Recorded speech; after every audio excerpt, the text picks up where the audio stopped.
My name is Emma Rose Johnson. I am 17 years old. On March 15th, 2024, I died for 8 minutes when my heart stopped during what doctors called sudden cardiac arrest while I was eating breakfast in my kitchen. I was a senior at Oak Valley High School in Denver. I lived with my dad, who worked at a car shop after my mom moved away when I was 13. I was not the cool kid, but I had some good friends. I spent most of my time doing homework because I wanted to go to college and make my dad happy. I believed in God and went to church sometimes, but I was more worried about my grades than praying. I was just a normal teen trying to figure out life. The next thing I knew, I was looking down at myself from above. My dad was shaking me and yelling. He was calling 911 and crying so hard he could not speak right. I wanted to tell him I was fine, but I could not. I was there, but not there. I watched him try to help me like they do on TV, but it was not working. I felt so bad for him. He looked so scared and alone. Then everything around me started to fade, like someone was making the lights dim. But I was not scared. I felt this amazing peace come over me, like when you are small and your dad wraps you in a soft blanket after a cold day. When the fading stopped, I was standing in a place that did not look like anywhere I had ever been. The ground was soft like grass, but it had this gentle white light. There were no houses or trees, just this endless, beautiful space that felt safe and right. That is when I felt him. Before I saw him, it was like the air changed. Like when you walk into a room and you know someone is there even with your eyes closed. But this feeling was so much bigger. It was love, but not like any love I knew. This was love so strong it made me want to cry and laugh and fall down all at once. Then he spoke, and I still cannot explain what his voice was like. It was not loud, but it filled everything. It was not just in my ears. It was in my bones, in my heart, in parts of me I did not know were there. Emma. I turned around, and there he was, Jesus. But he was not like the Jesus I had seen in church windows or in my grandma's books. He was young, maybe in his 20s, with dark hair and eyes that were so full of life they seemed to shine. His skin had this glow, like there was light coming from inside him. When he smiled at me, I felt like I was the only person who had ever mattered to him. Am I dead? I whispered. He stepped closer, and I could see that his eyes were the color of deep water, but they seemed to have stars in them. You are here with me now, he said, and there are things I need you to see. He reached out his hand, and when I took it, I felt this warmth shoot through my whole body. It was like every good feeling I had ever had. Christmas morning, my dad's hug, summer break, getting a good grade on a hard test, all happening at once. Suddenly, we were somewhere else. We were standing on what looked like a hill, but I could see the whole world spread out below us like a living map. I could see cities and oceans and mountains, all of them glowing softly. The time is coming, Jesus said, and his voice got more serious. When I will allow darkness to cover the earth for 3 days. But first I will give my children 3 signs to help them get ready. As he spoke, the world below us started to move like I was watching a movie. The first sign, he said, will be a sound. Suddenly I heard it. It was the most beautiful sound I had ever heard, but also the most powerful. It was like music, but deeper than music. Like the earth itself was singing. It seemed to come from everywhere at once, the sky, the ground, the air between us. This sound will be heard by every person on earth, Jesus explained. It will last for exactly 7 minutes. When my people hear it, something will wake up in their hearts. They will feel they need to get ready. Not just their homes, but their souls. I watched as people all over the world stopped what they were doing. Some fell to their knees right where they stood. Others looked up at the sky with wonder. But I could see that some people were scared, covering their ears, running away from the sound instead of listening to it. What are they supposed to get ready for? I asked. Jesus looked at me with such kindness. They need to forgive, Emma. The sound will make old hurts feel terrible. Broken relationships will hurt like fresh wounds. This is my spirit calling them to make peace before the darkness comes. I saw families having talks they had avoided for years. I saw people making phone calls, writing letters, showing up at doors they had sworn they would never walk through again. But I also saw others who ignored the feeling, who stayed angry and bitter even when their hearts were breaking. The second sign, Jesus continued, will be the lights. The scene changed, and now I was looking at the night sky. But it was not normal. There were colors dancing across it that I had never seen before. Deep purples and bright golds and silvery whites moving like curtains in the wind.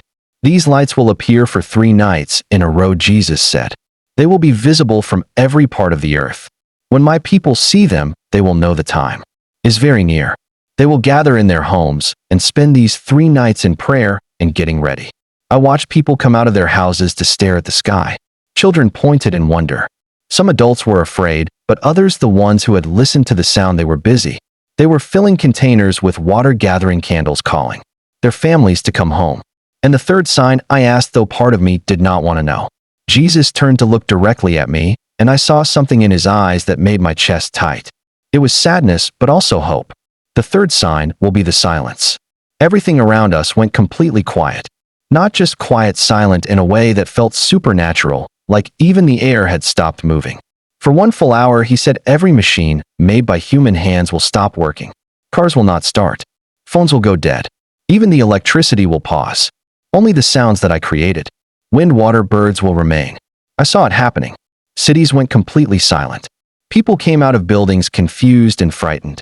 Traffic lights went dark. Cell phone screens went black. But in that silence, something beautiful happened.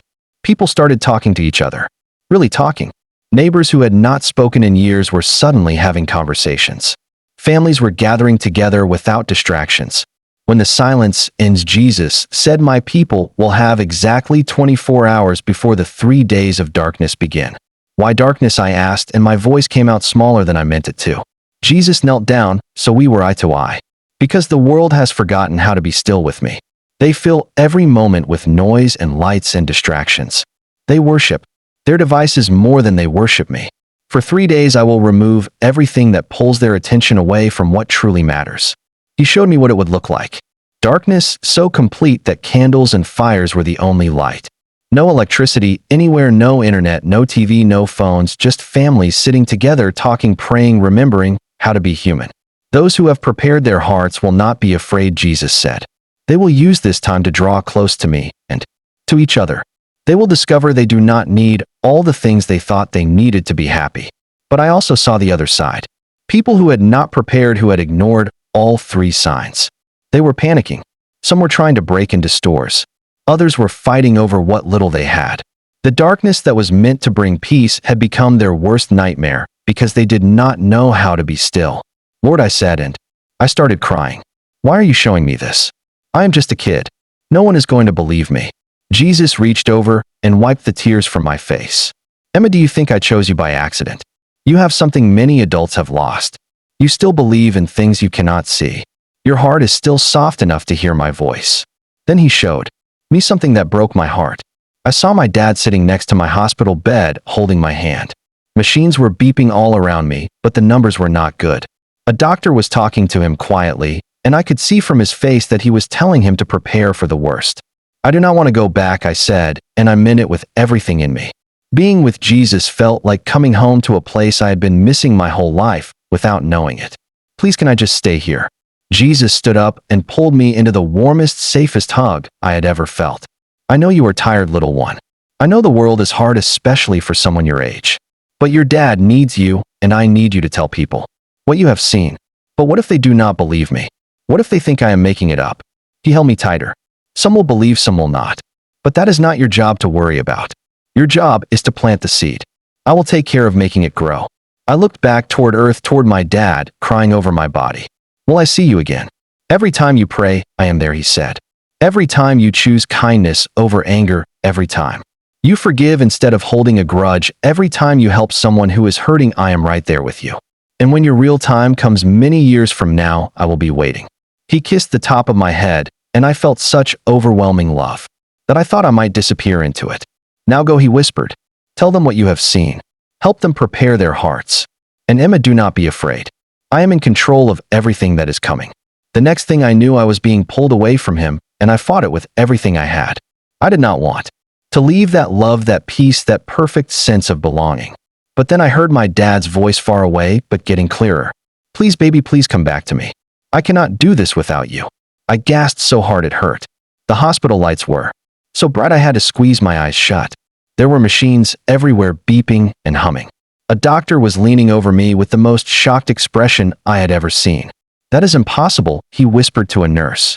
She was flatlined for 42 minutes. There should be brain damage. There should be, this does not make sense. My dad grabbed my hand and started crying so hard he was shaking. Oh, Emma. Oh, baby. I thought I lost you forever. I tried to talk, but my throat was so dry. Finally, I managed to whisper, "Dad, I saw him. I saw Jesus." He just held me and cried.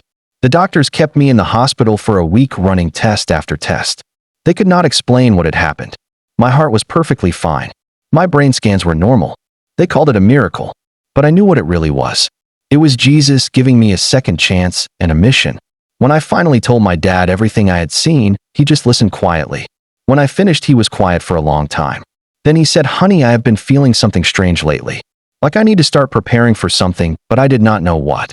Now I think I do." That was 8 months ago. Since then, I have been sharing my story with anyone who will listen. Some kids at school think I am weird now. Some adults get upset like I am trying to scare them. But others listen with tears in their eyes because they feel it too. They feel something coming. I have changed a lot since it happened. The things that used to stress me out, grades, popularity, what college I will get into, none of that seems as important now. I spend more time with my dad. I am nicer to the kids at school who do not have friends. I pray every day, not because I have to, but because I want to talk to Jesus again. I keep thinking about those 3 signs: the sound that will last 7 minutes, the lights in the sky for 3 nights, the silence for 1 hour. I do not know when it will happen, but I know it will. And when it does, I want to be ready. I want everyone to be ready. If you are listening to this, please do not think I am just some crazy teenager making stuff up. I know how it sounds, but I also know what I experienced. I held Jesus' hand. I felt his love. I saw what is coming. The 3 days of darkness are not meant to punish us. They are meant to save us, to help us remember what really matters, to bring us back to God when we have gotten so distracted by everything else. You can start preparing now. And I do not just mean stockpiling food and candles, though that is important too. I mean preparing your heart. Forgive the people who hurt you even if they do not deserve it. Tell your family you love them even if it feels awkward. Pray even if you are not sure how. Read the Bible even if you have never opened it before. And when you hear that sound, that beautiful, powerful sound from heaven, do not be afraid. It is not the end of the world. It is Jesus calling his children home to him. I died for 8 minutes, and I came back to tell you this. Heaven is real. Jesus is real. And he loves you more than you could ever imagine. He loves you enough to warn you about what is coming so you can be ready. The question is not whether you believe me. The question is, what are you going to do about it? Because when that sound comes, when those lights appear, when the silence falls, it will be too late to prepare your heart. But it is not too late now. Right now, in this moment, you can choose to listen. You can choose to prepare. You can choose to come home to the one who has been waiting for you your whole life. Do not wait. Please do not wait. Because I have seen what is coming, and I have seen his love, and I want everyone to be ready for